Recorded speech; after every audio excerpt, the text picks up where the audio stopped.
ही परीक्षा मी पास कसा झालो पाहिजे. 28 एप्रिल 2024 मिशन MPSC प्रिलिम्स. पण इथे एक प्राथमिक गोष्ट लक्षात ठेवा, कोणतीही परीक्षा पास होण्यासाठी सगळ्यात महत्त्वाची काय गोष्ट लागत असते? अभ्यास. मी तुम्हाला 3 मुद्दे सांगतो.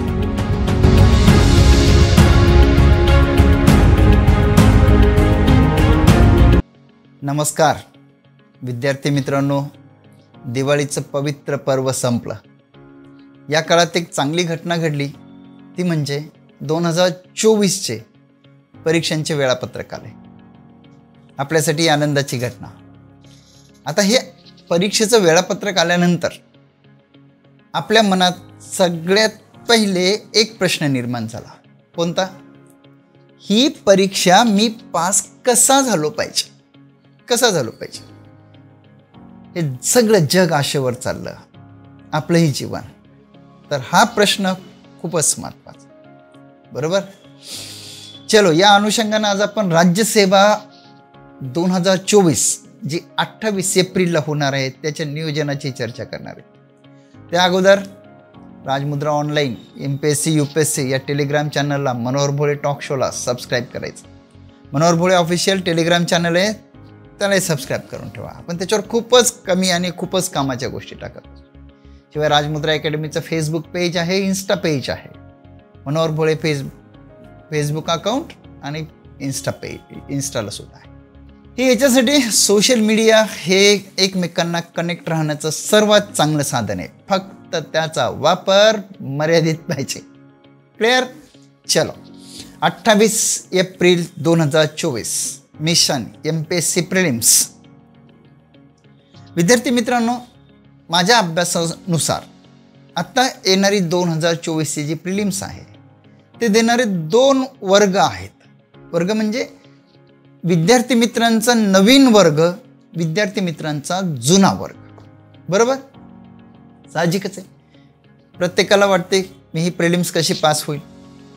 तर मी आता या दोघांना त्यांच्या अनुरूप काही गोष्टी सांगणार आहे. आय होप की तुम्ही वही पेन घेऊन बसावं या लेक्चरसाठी.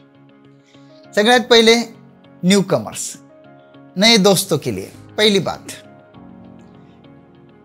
सगळ्यात पहिले एक गोष्ट करा, तुम्ही सर्वांनीच, न्यू असो ओल्ड असो, हा ओल्ड सिलेबसचा शेवटचा अटेम्प्ट आहे, काही करून झालंच पाहिजे, हा मुद्दा तुमच्या डोक्यातून पहिले काढून टाका. का? 2025चं पुढचं पुढे पाहू. आयोग काय भूमिका घेईल, कसं होईल ते नंतर पाहू आपण. प्रिलिम्स तर सेम आहे ना, बरोबर ना. प्रिलिम्स तर सेम आहे. त्याच्यामुळे सगळ्यात पहिले ही गोष्ट डोक्यातून काढा की हा माझा शेवटचा अटेम्प्ट आहे ओल्ड सिलेबसचा, मग कसं होईल आता ते सगळं काढून टाका. जेव्हा आपण अंडर प्रेशर खेळतो तेव्हा एक गोष्ट आपोआप आपल्यावर अप्लाय होते, ती म्हणजे टेन्शन. अपेक्षांची ओझ्याची दगडं डोक्यावर ठेवून अभ्यास होत नाही. कानशिलाला पिस्तूल लावून जसं शांततेची बोलणी होत नाही. राईट? सगळ्यात पहिले हे तुम्ही डोक्यातून काढून टाका. No pressure, do your best. आता आपण वर्ल्ड कपचे मॅचेस पाहताय ना तुम्ही. कोणी काही करू शकते. You can take the example of Netherland, Afghanistan, Indian cricket team, है ना. त्याच्यामुळे टेन्शनमध्ये नाही, रिलॅक्समध्ये. सेलिब्रेटिंग स्टडी या कन्सेप्टवर आपण खूप वेळेस बोललो. Clear friends? तुम्ही सर्वांनी डोक्यातून हे काढून टाका, कारण प्रिलिम्स तर सेम येणार आहे. 25चं 25ला बघू काय करायचं. आता सध्या do your best. First focus on study. Come on. First point, नवीन विद्यार्थी जे की आता MPSCचा अटेम्प्ट देणार आहेत, नवीनच देणार आहेत. किंवा दुसरी गोष्ट, ज्यांनी मागचं दिलंय कधी पण खूप कमी अभ्यास झाला होता, आता देणार आहेत. त्या नवीन विद्यार्थी मित्रांनी, त्यांच्या मनात एक प्रश्न आहे, is it possible? Can I? मी करू शकतो का? हे होईल का? Yes, you can. You can. तुम्ही करू शकता, काही प्रॉब्लेम. कॅन आय, त्याला आपण फक्त शब्द बदलू, I can. Yes, I can करू शकता, काही प्रॉब्लेम नाही, इट्स पॉसिबल. पण इथे एक प्राथमिक गोष्ट लक्षात ठेवा, कोणतीही परीक्षा पास होण्यासाठी सगळ्यात महत्त्वाची काय गोष्ट लागत असेल? अभ्यास. अभ्यास. एप्रिलचा 1 महिना आपण रिव्हिजनसाठी सोडून देऊ. मार्च, फेब्रुवारी, जानेवारी, डिसेंबर 4 महिने आहेत आणि 4 महिने कोणतीही परीक्षा पास होण्यासाठी व्यवस्थित कालावधी आहे. It's possible. इव्हन आता आपण हे 15 दिवस सोडून दिले तरी. मग काय करायला पाहिजे म्हणजे हे नवीन विद्यार्थी मित्र एकदम फाईट देऊ शकतील? फर्स्ट थिंग, मी तुम्हाला 3 मुद्दे सांगतो. एक, कोर सब्जेक्ट, इतिहास, भूगोल, विज्ञान, अर्थशास्त्र, राज्यशास्त्र, हे सगळे कोर सब्जेक्ट ज्याला मी म्हणतो. म्हणजे जवळपास सगळ्या परीक्षांना हे विषय सारखे आहेत. राईट. फर्स्ट पॉईंट ज्याच्यावर मी बोलतोय तो म्हणजे कोर सब्जेक्ट. इथे एक गोष्ट लक्षात घ्या, प्रत्येक विषयाला एक चांगलं पुस्तक घ्या. एक चांगलं पुस्तक घ्या प्रत्येक विषयाला. चांगलं म्हणजे उदाहरण देतो इथं, मग म्हणजे आपण तर कधी कोणाच्या विरोधामध्ये मत व्यक्त करत नाही, पण तुम्हाला एक काही महत्त्वाच्या गोष्टी सांगू इच्छितो. एक चांगलं पुस्तक याचा अर्थ पॉलिटीसाठी एम लक्ष्मीकांत. बाकी विषयाचं मग तुम्हाला माहीतच आहे, किंवा मला मेसेज टाका, मनोहर भोळे ऑफिशियल या टेलिग्रामला जॉईन व्हा, बुक लिस्ट तिथं आहे, काही प्रॉब्लेम नाही. चांगलं पुस्तक, एका विषयाला एक चांगलं पुस्तक तुम्ही सिलेक्ट केलं पाहिजे. मल्टिपल टाइम्स ते पुस्तक वाचलं पाहिजे, भरपूर वेळच. चलो चलो चलो चलो चलो असं एकदम आपल्या डोक्यात ते सबकॉन्शियस माइंडमध्ये असं फिल्टर, असं परकोलेट झालं पाहिजे. काय बोललो? Core subject. हे 5 एक विषय आहेत, एका विषयाला एक पुस्तक. असं म्हणतात ना, 100 पुस्तकं एक वेळेस वाचण्यापेक्षा एक पुस्तक 100 वेळेस वाचलं तर ते कधीही चांगलं. असं काही नाही की त्याच पुस्तकापासून सगळ्याला सगळे प्रश्न येतील, प्रश्न तर येतातच, पण आपली लॉजिक डेव्हलप होत असते जेव्हा आपण एकच गोष्ट अनेक वेळेस करतो. तेव्हा एका विषयाला एक पुस्तक भरपूर वेळेस वाचायचं, विषय समजून घेऊन वाचायचं, त्याच्यावर चिंतन करायचं. भरपूर वेळेस वाचणे, विषय समजून घेऊन वाचणे, त्याच्यावर चिंतन करणे, विचार कर. राईट. कोर सब्जेक्टच्या बाबतीत ही एक गोष्ट फॉलो करा. 1 quality book, multiple time reading, reading with understanding, आणि think the topic after reading. Right. Core सब्जेक्टच्या बाबतीत मी तुम्हाला हा मुद्दा सांगितला. Use 1 quality book for 1 subject. Clear. Second point, current affairs संबंधी मला सांगायचं. आजकाल मी बऱ्याचदा लायब्ररीत वगैरे बघतो, माझे अनेक विद्यार्थी मित्र बघतो, दररोज 1-1, 2-2 तास करंट अफेअर्सला देणारे विद्यार्थी मित्र आहेत. मी त्याच्यावर काही भाष्य करत नाही, पण एक गोष्ट लक्षात घ्या, करंट अफेअर्स जेवढ्या मार्कला आहे ना, समजा तुम्ही 15 मार्क पकडले, तुम्ही सर्वसाधारण अभ्यास केला,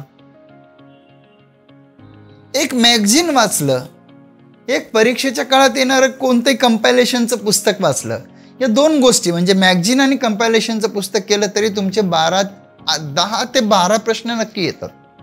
आणि दुसऱ्या सिनेरिओमध्ये तुम्ही जर दररोजचे ते 2-2, 3-3 तास केलं तरी 12 येतात. म्हणजे हार्डली 1-2 मार्कचा फरक पडू शकतो. मग तुम्ही हे ठरवा की करंट अफेअर्सला वेळ किती द्यायचा. मला असं वाटतं की दररोजच्या दररोज करंट अफेअर्सला तुम्ही जास्त वेळ आत्ता सद्यस्थितीत देऊ नये सोशल मीडियावर. हे माझं वैयक्तिक मत आहे. राईट. बाकी सर्वांचा मी खूप रिस्पेक्ट करतो. मग करंट अफेअर्स कसं करायचं? एक मासिक, कोणतंही चांगलं मासिक, तुम्हाला माहिती आहे आता, कोणतंही एक चांगलं मासिक दर महिन्याला वाचायचं. शक्य असलं 2 दिवस त्याला द्यायचे, शनिवार रविवारचे पटापट वाचायचं, त्याच्यातून शॉर्ट नोट्स काढून टाकायचे एका कागदावर किंवा छोट्या वहीवर. इथं मित्रांचा प्रश्न असतो की सर आता परीक्षा 28 एप्रिलला होणार आहे, तर आम्ही करंट अफेअर्स कधीपासून वाचायला पाहिजे? साधारणतः 1 वर्ष अगोदरचं. आपण असं समजा खूप बियॉन्ड दॅट बघू, 1 जानेवारी 2023 पासून केलं तरी खूप मोर दॅन सफिशियंट आहे. राईट, मोर दॅन सफिशियंट आहे. एक मॅगझिन पटापट मॅगझिन वाचायचं, त्याच्यामध्ये अंडरलाईन करायचे, जे महत्त्वाच्या गोष्टी फॅक्ट्स बाजूला काढायच्या. एक मॅगझिन आणि परीक्षेच्या काळात येणारं कोणतंही एक पुस्तक जे येतात ना, वार्षिक छोटे छोटे पुस्तक येतात बघा, असे वेगवेगळ्या प्रकाशन, त्यामुळे एक पुस्तक, कोणतंही एक पुस्तक, एक मॅगझिन मंथली, परीक्षेच्या काळात एक पुस्तक. Second point. आणि तिसरी एक महत्त्वाची गोष्ट, तुम्हाला ही गोष्ट माहिती आहे का, आपण राजमुद्रा ऑनलाईनच्या प्लॅटफॉर्मवर दर शुक्रवारी संध्याकाळी 6 वाजता करंट अफेअर्सचं एक सेशन घेत असतो. म्हणजे मागच्या 8 दिवसात जे काही करंट अफेअर्सचं होते ना, ते सगळं आपण तिथं 1 तासात सांगतो. तुम्ही हे सेशन्स जरी केले, म्हणजे फ्री अवेलेबल आहे ना आपल्या राजमुद्रा ऑनलाईन, UPSC MPSC UPSCच्या चॅनलवर, मनोहर भोळे टॉक शोवर, सगळीकडेच अवेलेबल आहे. आठवड्याला 1 तास, दररोज एक नाही, आठवड्याला 1 तास. ओके, हा पॉईंट मी कन्क्लूड करू. करंट अफेअर्सचा कोणता? एक मासिक, एक परीक्षेच्या काळात येणारं पुस्तक, आणि तिसरा मुद्दा फ्रायडे स्पेशल, जे आपलं राजमुद्रा ऑनलाईनच्या प्लॅटफॉर्मवर होतो, ते एक लेक्चर फक्त शुक्रवारी संध्याकाळी 6 वाजता. मागचे पाहू शकतात. एक्झाम हायली एक्झाम ओरिएंटेड असतात. क्लिअर. पहिला मुद्दा मी नवीन विद्यार्थ्यांसाठी कोर सब्जेक्टचा सांगितला, दुसरा करंट अफेअर्सचा सांगितला, तिसरा मुद्दा CSATचा. जेव्हा महाराष्ट्र राज्य लोकसेवा आयोगानं CSATचा पेपर क्वालिफाय निकषांशी संबंधित केला, पात्रता निकष, त्यानंतरचे आपण जे 2 पेपर पाहिले ते खूपच सोपे होते. म्हणजे तुम्हाला 33% मार्क्स यायला पाहिजे CSATला, बरोबर. हे काही अवघड नाही, 66 मार्क्स 200 पैकी. पण मित्रांनो, इथं एक गोष्ट नक्की लक्षात घ्या, असं होऊ नये, होणारे नाही एखाद्या दिवस, पण CSATची तुम्ही काळजी नक्की घ्या, ब्लाइंडली जाऊन बसू नका. जर एखाद्या वेळेस पेपर जर मॉडरेट आला तर, म्हणजे ना सोपा आला ना अवघड आला, मॉडरेट आला तर, समजा 60 आले सगळ्यांचे, पण 66 यायला जर घाम गाळावा लागला तर. त्यामुळं CSAT को हलके में मत लेना, कोई भी, सगळ्यांसाठी सांगतो, कोणीच हलक्यात घेऊ नका CSATला, बरोबर. मग तुम्ही म्हणाल की सर त्याची तयारी आत्ता करायची का आणि कशी करायची, हे तुमच्या मनातले 2 प्रश्न. जे नवीन विद्यार्थी मित्र आहेत त्यांनी 1 फेब्रुवारीपासून, 1 फेब्रुवारी मार्च एप्रिल, साधारणतः हे 3 महिन्याच्या आसपासचा कालखंड मिळतो साधारणतः. यामध्ये दररोज 3 तास संध्याकाळी करायची, आत्ताच CSAT करायचं नाही. क्लिअर. CSATच्या बाबतीत पहिला मुद्दा काय सांगितला, त्याला हलक्यात घ्यायचं नाही. तयारी नवीन मुलांनी 1 फेब्रुवारीपासून करायची, दररोजची 3 तास. पास व्हायला 66 मार्क्स लागतात, पण तुमची तयारी किमान 90 मार्कची असली पाहिजे. बघा, एखाद्या बॅट्समननं बॉल मारला, त्यानं पूर्ण क्षमतेनं नाही मारला, त्याच्या मनात राहिलं रे बाउंड्रीवर जाते का नाही, बाउंड्रीच्या अलीकड पडला तर काय होईल, बाउंड्रीवर कॅच तर जाणार नाही. पण रोहित शर्मा सारखा मारला तर विषयच बंद ना, थेट स्टेडियममध्ये. तर तसं ही एक सायकोलॉजी आहे आपल्याला मानसिकदृष्ट्या सुरक्षित ठेवण्याची. CSAT कमीत कमी 90 मार्कची, तसं तर मी 100 सांगेल, 90 मार्कची तयारी ठेवा. सोपं करा, तुम्हाला जे सोपं आहे, कोणाला गणित सोपं आहे, कोणाला बुद्धिमत्ता सोपं आहे, कोणाला डिसिजन मेकिंग सोपं आहे, कोणाला कॉम्प्रिहेन्शन सोपं आहे, तुम्हाला जे सोपं आहे ना, ते तुमचा कम्फर्ट झोन चांगला बिल्टअप करा. मग तुम्ही लक्षात घ्या, CSATची भीती निघून जाईल. क्लिअर. 3 विषयावर कोणत्या बोललो मित्रांनो मी? Core subject. सेकंड, करंट अफेअर्सचं काय करायचं. थर्ड, CSATचा विषय. क्लिअर झालं. कधीपासून करायचं, किती मार्कसाठी करायचं, कम्फर्ट झोन कसा ओळखायचा. आणि किती वेळ करायचं 1 फेब्रुवारीपासून. डन. आता नवीन मुलांना टू सम अप करण्याच्या अगोदर 1-2 महत्वाच्या गोष्टी सांग. आजपासून तुम्ही एक गोष्ट डेली बेसिसवर बघा. कोणती? सिलेबस आणि PYQ खास करून मागच्या 5 वर्षाचे पेपर्स बघा. पोरं PYQ पाहताना काय पाहतात? प्रिव्हियस इयर क्वेश्चन पेपर्स, आयोगाच्या जुन्या प्रिलिम्सच्या 5 वर्षाच्या प्रश्नपत्रिका. तुम्ही काय करता पोरो? प्रश्न पाहता, उत्तर पाहता. तसं नका पाहू. एखादा टॉपिक आहे समजा, त्या टॉपिकवर कोणते प्रश्न आले? समजा विषय हिस्ट्री घेऊ, सायन्स घेऊ. सायन्स टॉपिक किती? एवढे. कोणत्या टॉपिकवर किती प्रश्न आले? किती आले? पहिला मुद्दा. त्याच्यानंतर कोणते आले? दुसरा मुद्दा. रिपीटेशन कसं झालं? हा तिसरा मुद्दा. आणि नुसता प्रश्न पाहून चालत नाही राजांनो, त्याचे ऑप्शन सुद्धा चांगले बघायला पाहिजे. मी तुम्हाला एक मेथड सांगतो, QRQS म्हणतो मी त्याला. म्हणजे एखादा टॉपिक वाचण्याच्या अगोदर तुम्ही त्या टॉपिकवरचे प्रश्न पहा, मागच्या 5 वर्षातले PYQ मधले. राईट. सेकंड पॉइंट, तुम्ही शांत चित्तानं तो टॉपिक वाचा. रीड. Q क्वेश्चन पहा. R रीड करा. Q परत तो टॉपिक झाल्यावर तुम्ही त्या प्रश्न नक्की पहा. आणि ते झाल्यावर येस म्हणजे सर्च.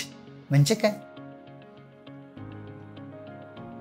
समजा तुम्ही सायन्सचा एखादा कोणता टॉपिक वाचला, सजीवांचे वर्गीकरण, तो वाचला. त्याच्या अगोदर तुम्ही त्याच्यावरचे प्रश्न पाहिले, नंतर टॉपिक वाचला, परत प्रश्न पाहिले. पण असे 2-4 काही प्रश्न सापडले जे तुम्हाला टॉपिकमध्ये तुमच्या नजरेतून सुटले, त्याला परत पहा. सर्च.